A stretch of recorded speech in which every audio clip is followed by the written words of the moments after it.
Bonsoir et bienvenue sur France 3 Lorraine pour cette nouvelle soirée de débat à 4 jours maintenant du premier tour des élections législatives anticipées. Une soirée de débat sur le service public en partenariat avec France Bleu Lorraine.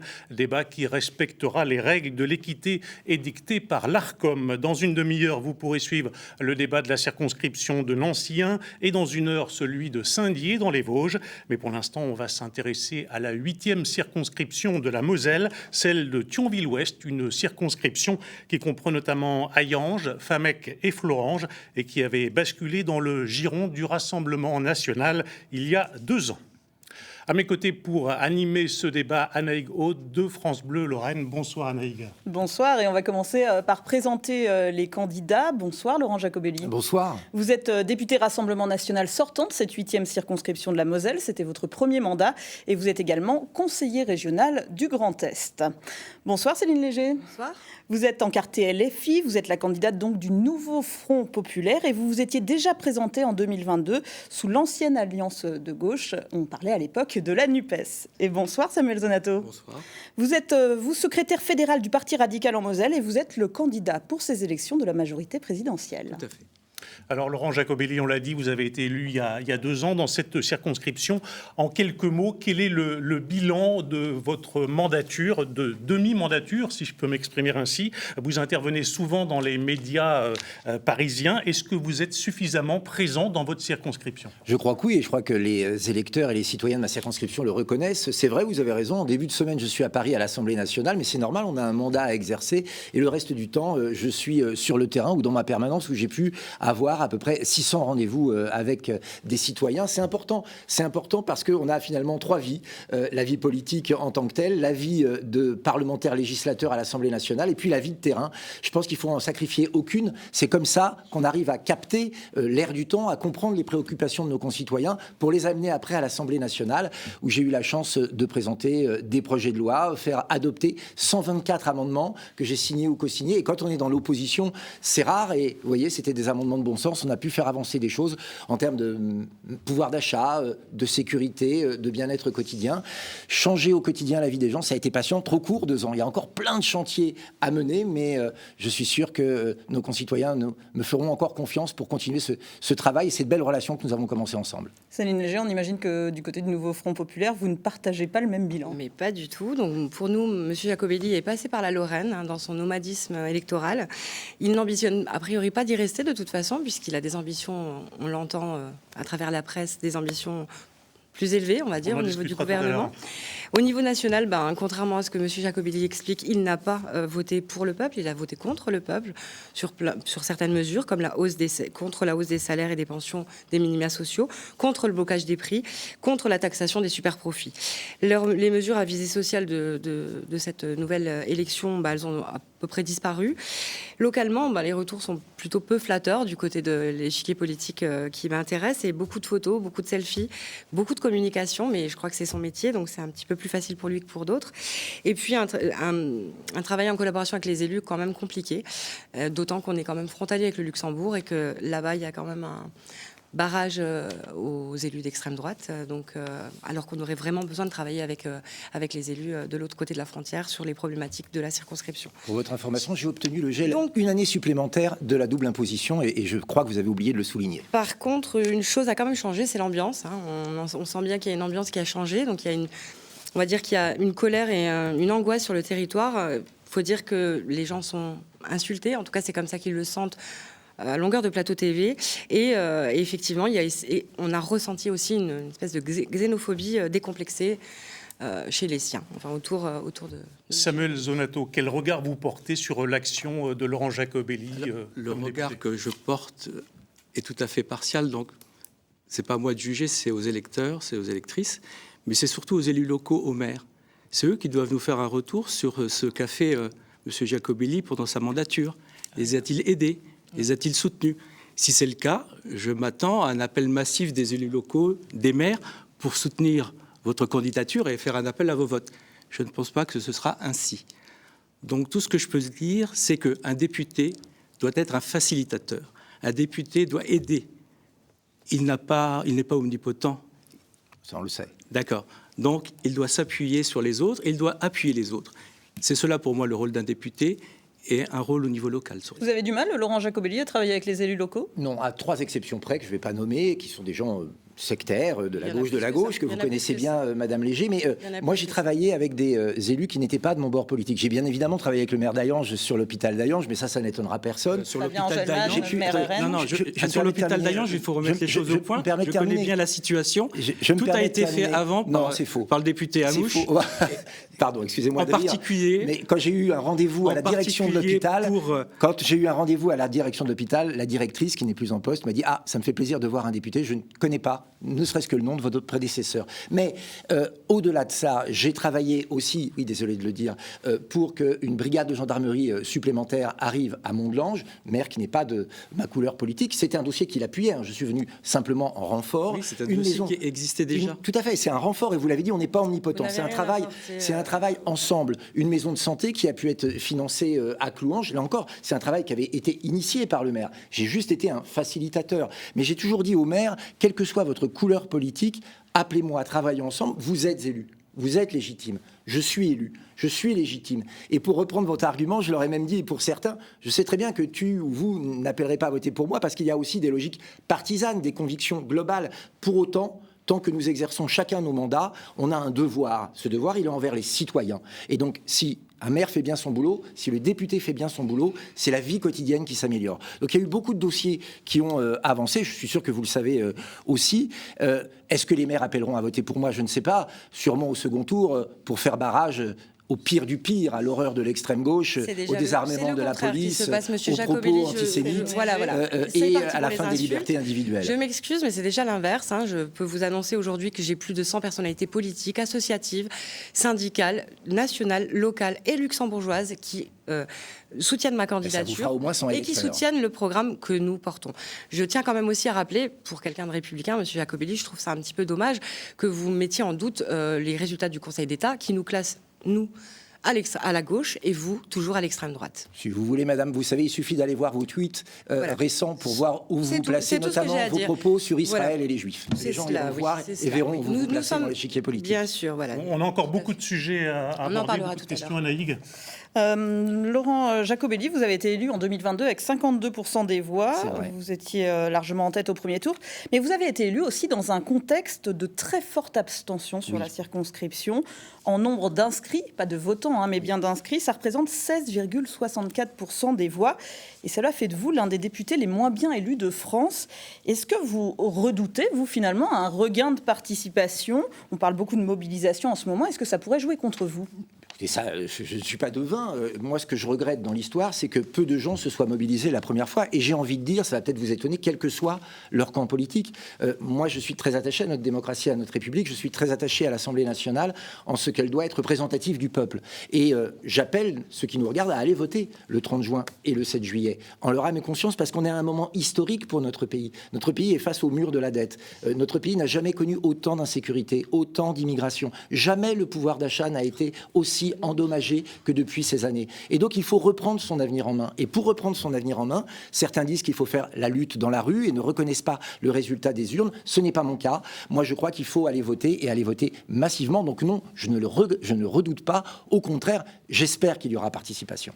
Céline Léger, les abstentionnistes, vous visez clairement ce réservoir de voix, entre guillemets? Tout à fait. Il me semble que c'est les nôtres qui ont manqué à l'appel et je l'espère.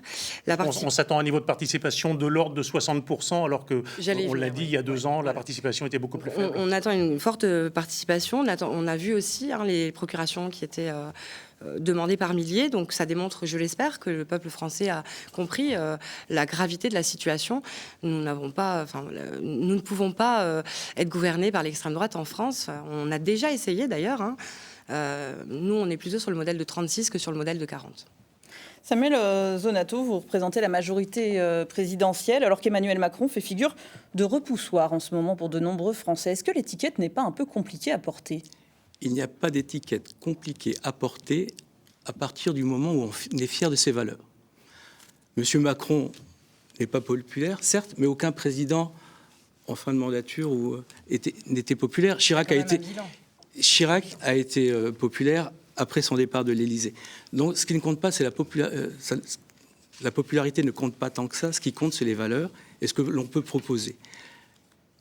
Ça a Vous été êtes dit. accueilli comment sur le terrain? Moi, l'avantage du terrain, c'est que les gens me connaissent, me voient tous les jours. Donc, j'ai un peu de facilité de contact et les gens sont plutôt agréables avec moi et avec mes équipes. Est-ce que vous affichez vraiment la couleur Emmanuel Macron ou est-ce que vous parlez plutôt du Parti radical? On a remarqué que la photo d'Emmanuel Macron n'était pas sur votre affiche de campagne. Je vous confirme qu'Emmanuel Macron n'est pas mon suppléant. C'est Jordan Samy et donc il y a sa photo. Je ne crois pas que le président a eu le temps de venir faire la campagne. Et donc, moi, je suis du Parti radical. Je veux dire, ce n'est pas le parti qui a le plus marqué les esprits au niveau de la majorité présidentielle. Moi, j'ai accepté ce défi de ces élections pour porter une nouvelle majorité parlementaire. Il y a un bilan, bon, mauvais. La plupart des gens pensent qu'il est mauvais. Je suis d'accord, j'accepte tout, j'ai le dollar, moi je veux bien. Ce qui est maintenant important, c'est le projet et ce que l'on va apporter, en se basant sur ce qui a été fait. Et certainement, il y a des erreurs. Je ne connais aucun Et gouvernement qui ne vous fait pas acceptez d'erreur. que vos adversaires disent que le bilan est mauvais? Moi, ça ne m'embête pas, puisque c'est les citoyens qui vont juger. Mais mes adversaires vont toujours dire que le bilan est mauvais. On a Mais alors pourquoi aller sous ces couleurs? On a Bah, des preuves, monsieur. On parce a quand même qu'il- une pauvreté qui a augmenté Parce ces qu'il dernières fallait années.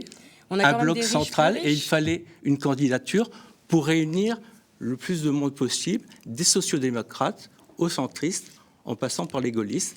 Et j'ai accepté de porter cette candidature.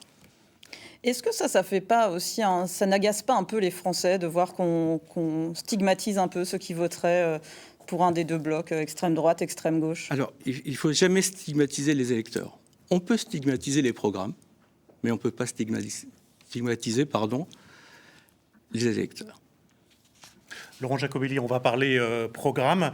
On a bien compris que dans le programme du Rassemblement national présenté lundi par Jordan Bardella, il y avait des mesures d'urgence comme la baisse de la TVA sur l'énergie et puis des mesures repoussées à l'automne. L'énergie, c'est une priorité absolue si jamais le RN arrive au pouvoir. Oui, le pouvoir d'achat, c'est vraiment, je crois, ce dont nous parlent le plus les Mosellanes et les Mosellans qu'on peut rencontrer lors de la campagne.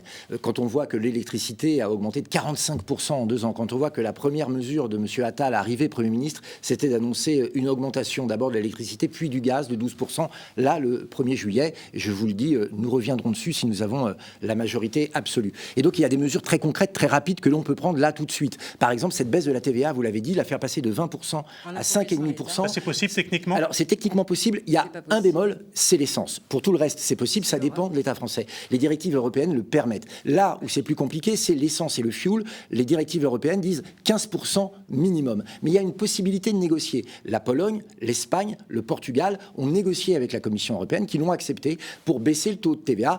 Un des premiers voyages à l'étranger de Jordan Bardella sera celui-là pour négocier la baisse de la TVA sur l'énergie. Il faut savoir en plus qu'on paye des taxes sur les taxes dans l'essence. Je vais vous dire, pour être très concret, quand on fera son plein d'essence d'une voiture de 50 litres, ça représente 15 euros. 15 euros, c'est pas rien aujourd'hui dans la vie de nos compatriotes. Donc le pouvoir d'achat, les salaires aussi. Quand un patron augmente Vous les avez salaires voté contre, de monsieur 10%, contre votre réforme, pas contre la nôtre. Contre la hausse des salaires, monsieur Alors, Jacobelli. vous n'êtes pas à l'Assemblée. Non, je ne suis pas à l'Assemblée. Alors, je suis assistante je vais sociale, j'ai je d'autres vais vous travail. donner une mesure que nous avons proposée et que vos amis d'extrême gauche ont refusée. Quand on D'extrême augmente les salaires de 10%, l'entreprise est exonérée des charges patronales sur ces 10% à hauteur de 3 fois le SMIC. Voilà, c'est tout simple. Ça ne coûte pas plus d'argent à l'État. Ça permet aux entreprises de pouvoir investir dans l'humain et aux gens vous d'être mieux rabaissez les payés. salariés. Voilà une mesure que l'on peut soutenir, contrairement à l'augmentation farfelue du SMIC qui créera de l'inflation et finalement du chômage. Le SMIC à 1 600 euros, vous maintenez?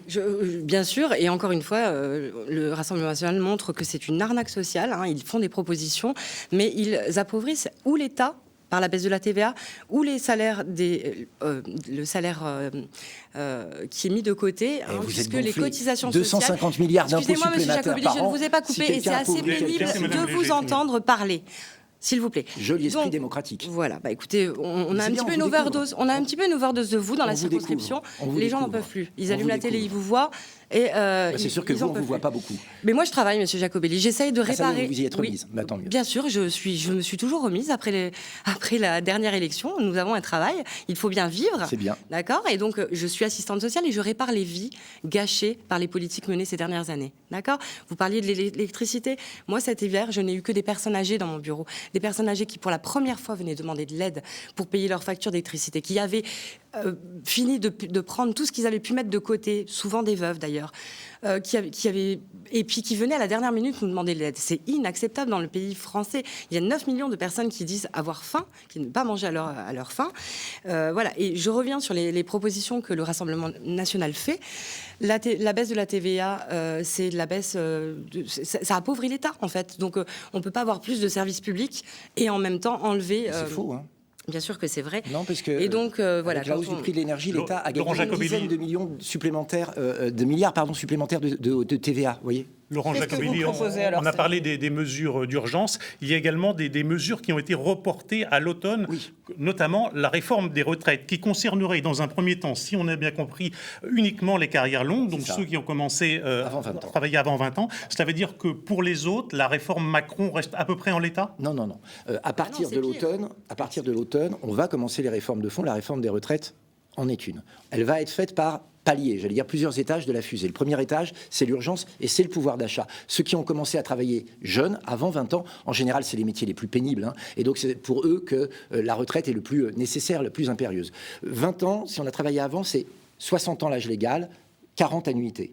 Ensuite, c'est progressif, jusqu'à un maximum qui est âge légal 62 ans, 42 annuités. Et ça, ce sera le deuxième plateau de la fusée. Et donc Mais l'exemple les qui a été réformes- pris sur TF1 hier soir, avec quelqu'un qui entrerait dans la vie active à 24 ans, ça veut dire qu'il va travailler jusqu'à 66 ans, vous confirmez ça ? C'est-à-dire qu'il gagne un an par rapport à la réforme Macron. Mais il travaille quand même jusqu'à 66 ans. Tout à fait. C'est- Tous il- les il Français, sera obligé d'aller tous les Français, quelle que soit leur situation, quel que soit l'âge auquel ils ont commencé à travailler, quel que soit leur salaire, auront un âge de la retraite inférieur à ce que prévoit la réforme Macron, très inférieur pour ceux qui ont commencé à travailler tôt ou qui ont des métiers pénibles, légèrement inférieur pour ceux qui ont commencé à travailler très tard. Céline Léger, vous, au nouveau Front populaire, vous voulez l'abroger, cette réforme des retraites ? Tout à fait. Et on passera par décret s'il le faut. Elle est injuste. La France était en colère. Elle n'a pas été entendue par le président Macron. Nous n'avons pas vu le Rassemblement national, en tout cas localement, sur les manifestations pour soutenir les Je personnes travaille à qui l'Assemblée étaient... pour faire que ça ne passe pas. Moi, j'ai pris congé pour accompagner les... Vous voyez, où j'ai fait grève. Hein. C'est un droit en France, donc j'en ai profité. Donc effectivement, on est du côté des... C'est une réforme injuste.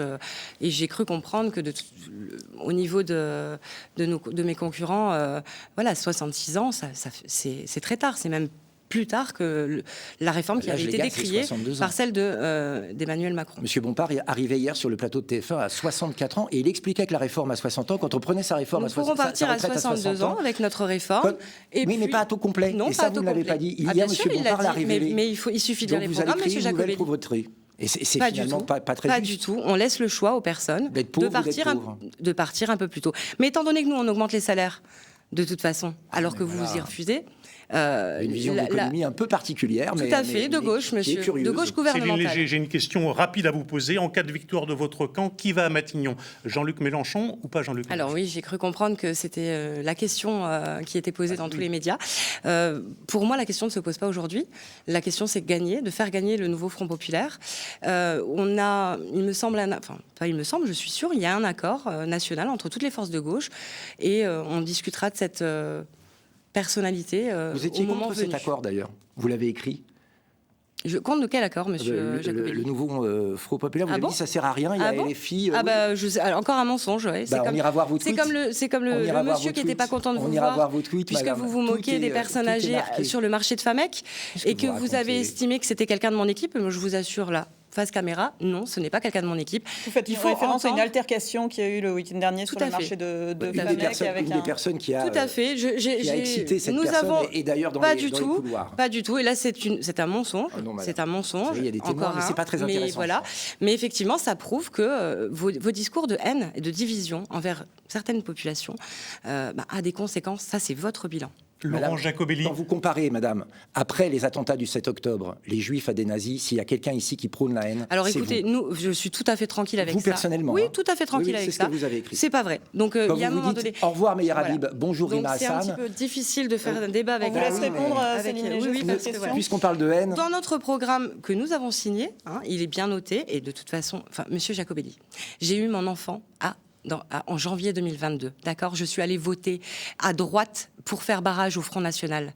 Et j'estime, et toute ma vie a été portée par l'antifascisme, d'accord. Vous avez le masque, mais il commence un petit peu à craquer, et en tout cas, plus vous vous rapprochez des citoyens, et plus ils se vous rendent savez ce que compte. c'est, madame, le fascisme? C'est d'empêcher les gens de parler, c'est de refuser le en résultat tout cas, des votes moi, en ce faisant que des je- manifestations, et c'est en ayant des propos désobligeants Ce que je peux pour vous certains de nos dire, compatriotes. c'est que dans notre programme commun, nous avons un point très clair sur la lutte contre l'antisémitisme et contre l'islamophobie, contre tous les racismes, contre toutes les discriminations.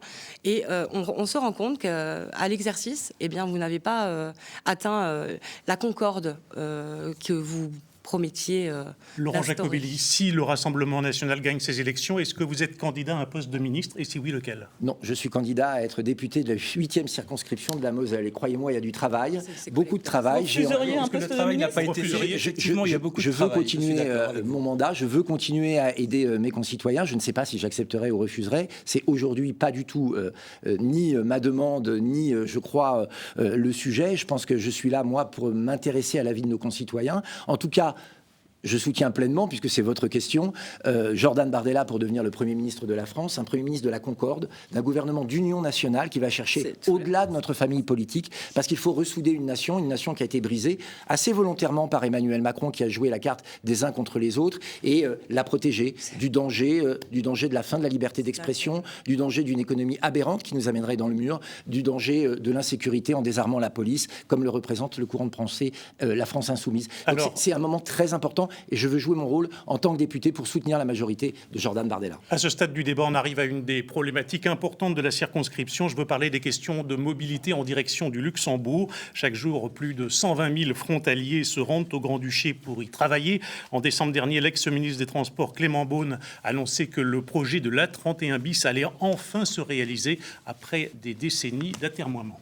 Samuel Zonato, on a l'impression qu'il y a enfin un peu de concret dans ce véritable Voilà, serpent de mer. Tout à fait. Vous- Une décision a été prise. On a assez tergiversé depuis les années 90, depuis qu'on a parlé de l'A32. Une décision a été prise. On va peut-être enfin faire quelque chose. Peut-être. Voilà. A priori, c'est bien avancé. C'est bien avancé, mais vous savez, il se passe tellement de choses en ce moment. Mais il ne faut pas Vous se pensez qu'on cacher. pourrait revenir sur ce projet? Non, pas du tout. Je ne l'espère pas. Mais il ne faut pas se voiler la face. La 31 bis n'est pas l'alpha et l'oméga de la mobilité de notre territoire. Je veux dire, prenez la 30. Bon, c'est pas dans notre circo. Allez à Zoufchen, allez à Volmerange-les-Mines. Pour ceux qui connaissent, allez au Dintich. Vous avez vu nos TER? Ils sont bondés. Ils sont en retard. Mettre les moyens. Voilà, il faut mettre les moyens et il faut du dialogue. Parce qu'un député tout seul ne peut pas faire. Il faut dialoguer avec la région, il faut Ça fait des dialoguer années aussi qu'on le avec dit, nos on a voisins l'impression que ça luxembourgeois. n'avance pas. Ça avance mal. Regardez nos amis luxembourgeois. Ils sont en train d'élargir la 3, pardon, et CFL est en train d'agrandir les voies ferroviaires afin d'augmenter le trafic ferroviaire. Qu'est-ce que nous faisons de notre côté? Nous attendons. Nous attendons les décisions. Non, il faut prendre des décisions, il faut accompagner et il faut aider nos concitoyens. Je voulais le dire tout à l'heure pour la retraite. Je ne suis pas intervenu parce que nous, notre retraite, elle est posée. Elle ne rend pas tout le monde heureux, je vous assure. Je vois les salariés, ils ne sont pas contents, mais ils se sont rendus compte hier au débat. On va rester sur les questions transfrontalières, si 64 vous ans, voulez. 66 ans. Non, je voulais revenir là-dessus parce que vous ne m'avez pas interrogé et j'avais des choses à dire et j'ai horreur d'interrompre les gens. Parce que quand je suis téléspectateur, ce qui m'arrive le plus souvent dans un débat, je le reconnais, c'est d'être offusqué par le fait qu'on ne laisse pas parler les gens et qu'on les coupe. Donc voilà, je voulais revenir juste sur ce point. Concernant la 31 bis, il faut le faire. Il faut être prudent. Le maire de Florange a dit qu'il acceptait et qu'il serait prudent sur l'entrée du tunnel. Le maire de Thierville a dit qu'il serait prudent sur la sortie du tunnel. Nous allons, si je suis élu, nous ferons aussi attention, nous serons aussi vigilants. Voilà. Céline Léger, qu'est-ce qu'il faut faire pour améliorer la situation des 120 000 frontaliers qui tous les jours vont au Grand-Duché? Investir, comme M. Donato le disait, le Luxembourg met les moyens pour permettre à ses citoyens de se déplacer, gratuitement d'ailleurs. Donc, de toute façon, ce projet est inutile, il est anachronique, vous l'avez dit, il date des années 90. Et puis, il est injuste, il va peser sur les travailleurs frontaliers qui vont devoir payer un péage pour y aller. Il y a des alternatives qui existent. Encore une fois, le président Macron et sa majorité ne s'appuient pas sur les citoyens. Il y a des collectifs d'usagers qui ont des propositions à faire. Malheureusement, ils n'ont pas été entendus par le gouvernement. Il faut investir dans le ferroviaire, développer les transports en commun, aller vers de la gratuité, encourager le télétravail et le covoiturage. Sur cette question, on va donner la parole à M. Jacobelli. Peut-être, qu'est-ce que vous en pensez de ce projet de la 31 bis et globalement pour améliorer la situation des frontaliers? La 31 bis, c'est un jouet qui donne bonne conscience à ceux qui n'ont rien fait depuis 10 ans. C'est-à-dire qu'on dit, voilà, on a la solution magique, on va créer la 31 bis et puis on va régler le problème. Sauf qu'il y a un vrai problème, c'est que la 31 bis, selon les rapports qui nous ont été donnés pendant les études, ferait économiser 8 minutes, 10 minutes par jour aux frontaliers en termes d'aller-retour. Ces 8 minutes par jour, ils vont les payer 8 euros. 8 euros par jour, ça fait plus de 170 euros par mois. Eh bien, au moment où le plein d'essence, où le litre d'essence est entre 1,80 et 2 euros, c'est un coup de poignard dans le pouvoir d'achat des frontaliers. Et honnêtement, ils n'ont pas besoin de ça. En même temps, il y a un risque pour la sécurité routière aussi. C'est-à-dire que là, elle est trop engorgée. Elle est engorgée, c'est vrai, mais elle restera engorgée. Parce que quand vous passez de 3 voies à 2 voies, comme ça sera le cas à Florange, et notamment avec le tunnel sous Florange, le maire a réussi d'ailleurs à avoir un moindre impact dans sa ville, mais il y en aura quand même un. Quand on passe de 3 voies à 2 voies, il y a embouteillage. Donc on va délocaliser l'embouteillage. Et pire encore, certains, pour ne pas payer, et peut-être même des camions, prendront les voies secondaires et viendront embêter ceux du nord de un problème qui existe déjà dans le nord de à Rédange ou d'Altiche. Mais ce question. milliard, mettons-le dans le train, mettons-le dans une ligne express dont on parle depuis des années. Je me permets de vous interrompre parce qu'on doit écouter 2 autres candidats, en l'occurrence 2 candidates qui se présentent dans cette circonscription d'Hayange. On les écoute tout de suite. Je suis LR sur la ligne claire et franche. Je suis filloniste de la première heure, donc je maintiens cette ligne sans suivre la route d'Éric Ciotti. Mon programme est vaste, évidemment. En quelques mesures, redonner du pouvoir d'achat aux Français, parce que c'est ce qu'ils demandent. Une vraie réforme des retraites et beaucoup plus de sécurité. On voit que les gens sont très déçus par Emmanuel Macron, que la Macronie chute de plus en plus. Le RN séduira les personnes, je pense, sur une durée limitée.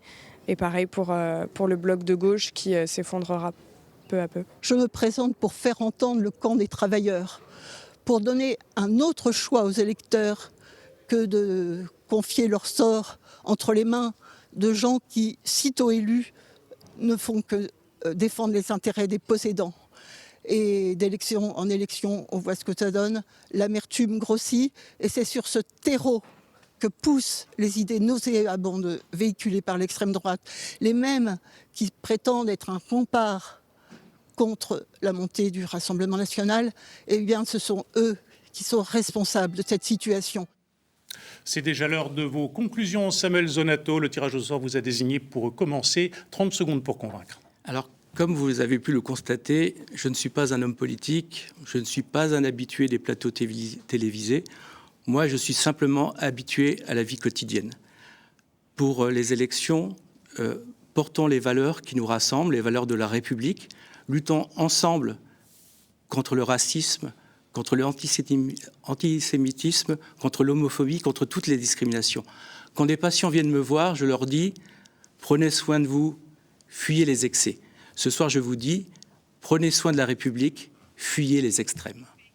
Céline Léger, votre conclusion, 30 secondes pour convaincre. Voilà, les dimanches 30 juin et 7 juillet, vous avez l'occasion de choisir entre 2 projets de société. Le RN, c'est l'arnaque sociale qui porte le même programme économique libéral que le président Macron. Le racisme et la discrimination en plus. On doit dire stop à Macron et non, jamais, plus jamais à l'extrême droite. Le nouveau Front populaire propose un programme sérieux, chiffré, humaniste et de justice sociale, écologique et fiscale. Je serai une députée de proximité, à votre écoute, bien ancrée dans le territoire. Je sais d'où je viens, pour qui et pourquoi je vais me battre à l'Assemblée nationale. Merci Laurent Jacobelli. 30 secondes pour convaincre. Le 30 juin et le 7 juillet prochain, nous allons dire au revoir au gouvernement d'Emmanuel Macron. Alors qui pour le remplacer ?